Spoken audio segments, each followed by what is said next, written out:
અહેમદાબાદ મિત્ર ન્યૂઝમાં આપનું સ્વાગત છે। જમિયતે ઉલમાએ હિન્દ તારાપુર તાલુકા અને સમસ્ત મોરજ મુસ્લિમ સમાજ દ્વારા સરની કામગીરીને લઈ આવેદનપત્ર આપવામાં આવ્યું।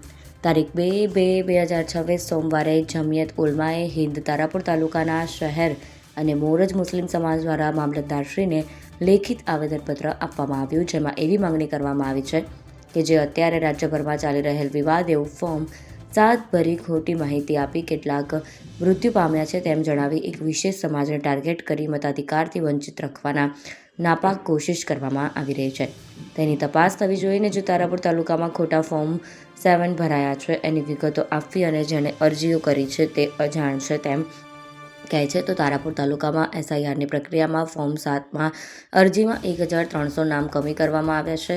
આ પાછળ કોનો હાથ છે અને એક ચોક્કસ મુસ્લિમ વર્ગને ધ્યાનમાં લઈ કામગીરી કરવામાં આવી છે અને શું ષડયંત્ર રચ્યું છે અને આની પાછળ કોનો હાથ છે તે CCTV ફૂટેજ આપવામાં આવે।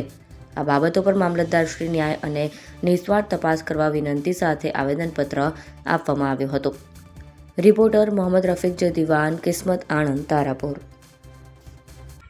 તો આ આટલી મારી નમ્ર વિનંતી છે અને મારી પોતાનું પણ નામ કમી કરેલ છે અને મારું પોતાની ભાઈ અરજી આવેલી છે લાલજીભાઈ ભરવાડ કરી છે।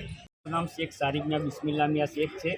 હું મોરજ ગામનો રહેવાસી છું। મારા ઘરના 10 જણા નામ હક કમી કરવામાં આવ્યા છે એવાની નોંધણી આપ્યું કે આખા ગુજરાતમાં પરિસ્થિતિ પેદા થઈ છે। ઓછામાં ઓછા 13 લાખ નામો સામે વાંધા લેવાયા છે અને આપણા જિલ્લામાં લગભગ મારું એવું માનવું છે કે 13,000 ઉપર વાંધા લેવાયા છે। એના માટે તારાપુર તાલુકામાં ઘણા બધા વાંધા સેંકડો વાંધા લેવાયા છે।